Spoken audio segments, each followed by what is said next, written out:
ശിഷ്യന്മാരെ എല്ലാം വിളിച്ച് യേശു കർത്താവ് ഇങ്ങനെ പറഞ്ഞില്ല, ഇപ്പോൾ നിങ്ങൾ കടലിലൂടെ യാത്ര ചെയ്യുകയാണ്, വലിയ തിരമാല അടിക്കും, വലിയ കാറ്റ് വരും, കടലിളകും, കപ്പലിങ്ങനെ ഊഞ്ഞാല് പോലെ ആടും, നിങ്ങൾ പ്രാണരക്ഷാർത്ഥം നിലവിളിക്കും, ഞാൻ വരുത്തുമില്ല, എന്നാൽ നിങ്ങൾ അക്കരെ എത്തും. ഇങ്ങനെയെങ്ങാൻ പറഞ്ഞിരുന്നെങ്കിൽ പത്രോസും യോഹന്നാനും ഒന്നും അവിടെ നിന്ന് ഒരടി വെക്കത്തില്ല.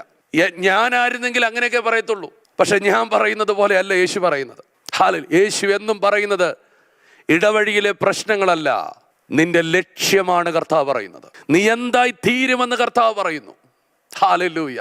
കാറ്റിനെ കുറിച്ച് മിണ്ടിയില്ല, തിരമാലകളെ കുറിച്ച് മിണ്ടിയില്ല, കൊടുങ്കാറ്റിനെ കുറിച്ച് മിണ്ടിയില്ല, ആടിയുലയുന്ന പടകിനെ കുറിച്ചും കർത്താവ് മിണ്ടിയില്ല.